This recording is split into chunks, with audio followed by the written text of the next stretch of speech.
جہاں تک ایران کا تعلق ہے اس وقت تک تو صورت یہ کہ ماننا پڑتا ہے کہ اگر کچھ ہمت کچھ جرأت کا مظاہرہ کیا ہے تو صرف اہل تشیع نے کیا ہے۔ سنی مرے ہوئے ہیں، سنی بری طریقے سے سن ہو چکے، سنیوں کو یہ سبق پڑھا دیا گیا ہے حاکم فاسق ہو فاجر ہو اطاعت کرنی ہے تم نے، الا یہ کہ کفر کا حکم دے، اسے کیا پڑھیے کفر کا حکم دے گا، وہ خود کفر کرے گا، وہ کرے محل کے اندر جو چاہے کرے، تم نے اطاعت کرنی۔ سارے بادشاہ بیٹھے ہوئے، کسی کا بال بھی کا نہیں ہوا، ایرانیوں نے اٹھا کے شہنشاہ کو پھینکا اور اسے جو ہے امریکہ تک نے پناہ دینے سے انکار کر دیا۔ یہ حال کیا انہوں نے دکھائی ہے نا کچھ ہمت ضرورت۔ اس وقت بھی ایک ہی ملک ہے جو ڈٹ کر بات کر رہا ہے اسرائیل کے خلاف، واحد ملک مسلمان ہے کہ ایران کی بڑی اہمیت ہے۔ جب یہ مارکا گرم ہوگا، ایک حدیث ہے حضور فرماتے ہیں، ابن ماجہ کی روایت ہے، حضرت عبداللہ ابن حارث رضی اللہ تعالیٰ عنہ سے، یخرج الناس من المشرق یوجهون للمہدی یعنی سلطان ہی، یہ سارے ملاحق وہی ہونے ہیں، ایسی ایسی بھاری جنگیں حضور فرماتے ہیں، اتنے لوگ ہلاک ہوں گے کہ پرندہ اڑتا چلا جائے گا، اترنے کی جگہ نہیں ملے گی، لاشیں ہی لاشیں ہوں گی، یہ شکل ہونے والی ہے۔ اگر اس صدی میں ہولوکاسٹ میں 60 لاکھ یہودی مارا گیا ہے، کوئی اسی کا دوبارہ چربا جو ہے امت مسلمہ پر بھی آنے والا ہے۔ لیکن اس کے بعد پھر ان کے لیے فوجیں جائیں گی مشرق سے، وہاں جو امام ہوں گے جو بھی ان کو لیڈ کر رہے ہوں گے حضرت مہدی، یہ تصور ذہن میں رکھیے، ہمارے مابین اور عیسائیوں کے مابین حضرت مسیح کی ذات مشترک، اگرچہ ان کا یہ عقیدہ ہے کہ وہ پوری دیے گئے فوت ہو گئے، معاذ اللہ ثم معاذ اللہ، پھر زندہ ہو کر آسمان پر گئے پھر آئیں گے، ہم کہتے ہیں نہیں، وہ پوری دیے ہی نہیں گئے، وہ زندہ آسمان پر اٹھائے گئے واپس آئیں گے۔ گویا کہ بہت حد تک اشتراک ہے لیکن ایک اختلاف بھی ہے۔ اسی طرح حضرت مہدی کے بارے میں شیعہ اور سنی تصورات میں اتفاق بھی ہے اختلاف بھی ہے۔ یقیناً امت مسلمہ، امت عرب، مجھے تو اقبال کا وہ شعر یاد آتا ہے، خون اسرائیل آ جاتا ہے آخر جوش میں، توڑ دیتا ہے کوئی موسیٰ کرشمے سامری، تو کیا خون اسماعیل جوش میں نہیں آئے گا؟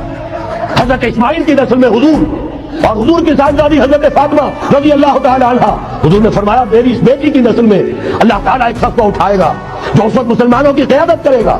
یہ چیز ہمارے اور اہل تشیع کے مابین مشترک، فرق یہ ہے وہ سمجھتے ہیں کہ ان کے 12ویں امام کہ جو آج سے 1200 برس قبل روپوش ہو گئے تھے وہ ظاہر ہوں گے، ہمارے نزدیک نہیں، وہ پیدا ہوں گے، نو مولود ہوں گے، عام انسانوں کی طرح آئیں گے، ہوں گے نسل فاطمہ میں سے رضی اللہ تعالی عنہ، اور وہ اس وقت عربوں کی قیادت کریں گے۔ خون اسماعیل آ جائے گا آخر جوش میں، اور کوئی حضرت مہدی وہ آئیں گے اور اٹھیں گے اور قیادت کریں گے، دجال سے مقابلہ کریں گے اور اس ملاحم کے اندر قیادت فرمائیں گے، لیکن ان کی مدد کے لیے مشرق سے فوجیں آئیں گی۔ عالم اسلام میں سے عالم عرب ان کے شکنجے میں جا چکا، کیوں بنا کر کھڑے ہوئے ہیں اسرائیل کو ماننے کے لیے اور سر تسلیم خم کرنے کے لیے؟ بہرحال نوٹ کر لیجئے، عالم عرب جا چکا۔ کوئی دن کی بات ہے، میں سنسنی پیدا نہیں کرنا چاہتا، لیکن حالات اور واقعات سے نگاہیں بند کرنا بھی کوئی دانش مندی کی بات نہیں۔ جیسے علامہ اقبال نے وہ نظم لکھی تھی، عبد القادر روہیلا بڑا ظالم جفاجو کینہ پرور تھا، لیکن یہ کہ اس نے جو ایک ٹیسٹ لیا تھا کہ وہ جو عورتیں ہیں تیموری خاندان کی، ان میں کوئی رمق رہ گئی ہے، معلوم ہوا کہ نہیں، کہ غیرت نام تھا جس کا، گئی تیمور کے گھر سے، ختم، غیرت نکل گئی۔ اسی طرح ایودھیا کی مسجد، اب چرار شریف، اور یہ کوئی دن کی بات ہے کہ اب مسجد اقصیٰ کا نمبر آیا کہ آیا، اس کے لیے پوری تیاریاں ہو چکی ہیں۔ یروشلم کا مشرقی حصہ خالی کرایا جا چکا ہے، اس کے اندر اب پورا تسلط یہودی کر رہے ہیں، یہاں تک کہ آپ کے یاسر عرفات صاحب نے بھی کچھ نہ کچھ جو ہے احتجاج کی بات کی ہے، حالانکہ اب تک ہر بات مان کر منقار زیر پر تھا، لیکن یہ کہ ایک وقت آتا ہے آخر کار اسے بھی کچھ بولنا پڑ گیا ہے، لیکن یہودی اب پیچھے قدم ہٹانے والا نہیں ہے۔ ان کا 3rd ٹیمپل 30ویں مرتبہ ہیکل سلیمانی تعمیر ہونا ہے، نوٹ کر لیجئے، ان کے لیے وہ وہی کچھ ہے جو ہمارے لیے کعبہ ہے، ان کے لیے ہیکل سلیمانی بالکل وہی حیثیت رکھتا ہے جو ہمارے لیے کعبہ۔ وہ ہیکل سلیمانی ایک مرتبہ پہلے نبوکدنضر کے ہاتھوں مسمار ہوا، پھر سن 70 عیسوی میں ٹائٹس کے ہاتھوں مسمار ہوا، سن 70 کے بعد آج 1995 میں کتنے برس ہو گئے؟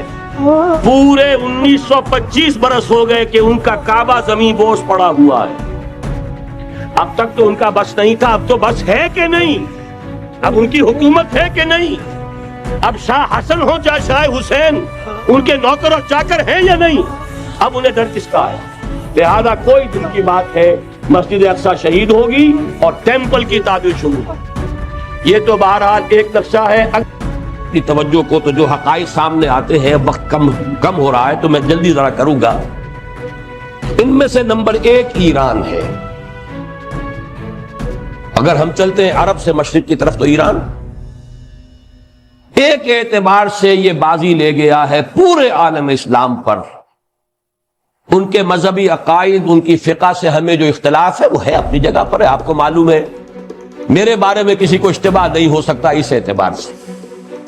میری جس درجے دشمنی رکھی گئی ہے، جس طرح میرے سر کا جو ہے مطالبہ ہوتا تھا، 2 ہی آدمی تھے پاکستان میں کہ جن کے سر مانگے گئے، ایک کراچی کے وہ شاہ بلیغ الدین صاحب اور ایک نے، تو اس حوالے سے وہ اپنی جگہ پر اختلاف ہے، لیکن اس حقیقت کا اعتراف کیے بغیر نہیں رہا جا سکتا۔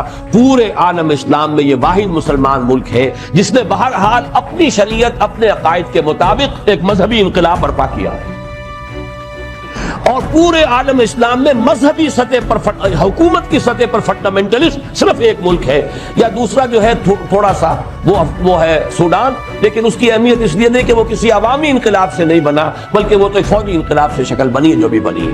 اللہ کرے اس میں استقامت ہو، اس سے یقینی کوئی نتیجہ برآمد ہو جائے۔ خبریں بھی اچھی آ رہی ہیں، لیکن میں تو دنیا کا جو پرسپیکٹو ہے اس کے حوالے سے عرض کر رہا ہوں کہ اس پہلو سے ایران ان کا ٹارگٹ ہے، ٹارگٹ نمبر 1 ایک خاص اعتبار سے۔ ٹارگٹ نمبر 1 ایک دوسرے اعتبار سے ہم ہیں، وہ میں بعد میں عرض کروں گا۔ چونکہ حکومت کی سطح پر فنڈامنٹلزم ہے اور وہ آیا ہے ایک عوامی انقلاب کے نتیجے میں، پھر ان کے پاس تیل کی دولت ہے، اس کے خلاف اکنامک سینکشنز بھی ہو جائیں تو اگر لیبیا کھڑا ہو سکتا ہے تو بہرحال وہ بھی کھڑا ہو سکتا ہے، اور نقشہ وہ دنیا کو دکھا چکا ہے کہ لڑا دے ممولے کو شہباز، یہ نقشہ بھی اس نے دکھا دیا ہے۔ یہ ہے ایران کا معاملہ۔ نمبر 2 پاکستان۔ پاکستان 400 برس کی تجدیدی مساعی کا امین ہے، امانت دار ہے۔ پورے ہندوستان میں مجدد الفسانی رحمت اللہ علیہ، شاہ ولی اللہ دہلوی رحمت اللہ علیہ، سید احمد بریلوی رحمت اللہ علیہ، ان کا جہاد، پھر اس 20ویں صدی عیسوی میں یا 14ویں صدی ہجری میں علامہ اقبال جیسا مفکر، مولانا مودودی جیسا مصنف، مولانا الیاس جیسا مبلغ، شیخ الہند جیسا مجاہد حریت، پورے عالم اسلام میں ان کا پیرلل کوئی موجود نہیں۔ یہ 400 سال کی تاریخ ہے، اس کی امانت اور اس کے نتیجے میں یہاں کے مڈل کلاس میں فنڈامنٹلزم کا ایک نیوکلیس ہے، اگرچہ حکومت کی سطح پر کوئی پیش رفت نہیں ہو سکی آج تک، بلکہ اب تو پسپائی ہو رہی ہے، اب پیچھے ہٹ رہے ہیں۔ وہ ہمارے ان سیاسی جو بھی زعماء ہیں، جو جماعتیں ہیں، ان کی غلطی اور الیکشن ہی کو واحد میدان بنا کر اس کے اندر اپنا سارا وقت و توانائیاں قوتیں ضائع کر دینا، یہ ہے در حقیقت جس کا کہ یہ صدا مل رہی ہے کہ اس اعتبار سے تو پسپائی کی طرف ہے معاملہ، کسی پیش رفت کی طرف نہیں ہے۔ لیکن باہر والے تو دیکھتے ہیں نا کہ اندر کیا کچھ مواد موجود ہے۔ اگر مڈل کلاس میں وہ فنڈامنٹلزم کا بارود موجود ہے تو کسی بھی وقت اس کے اندر جو ہے وہ کوئی دھماکہ ہو سکتا ہے۔ دوسری بات جو ان کے لیے ایک اعتبار سے ٹارگٹ نمبر 1 ہمیں بنا رہی ہے، وہ ہمارا ایٹمک نو ہاؤ ہے، پورے عالم اسلام میں اور کسی کے پاس نہیں۔ اسلامی بم اگر بنے گا تو یہی بنے گا۔ یہ ہے مختلف اسباب جس کے بنا پر ایران اور پاکستان کو آپ بریکٹ کر لیجئے، یہ اس نیو ورلڈ آرڈر یا آج کی میری گفتگو کے حوالے سے یہودی اور عیسائی گٹھ جوڑ کا جو ٹارگٹ نمبر 1 ہے، ایک اعتبار سے ایران ہے، ایک اعتبار سے پاکستان۔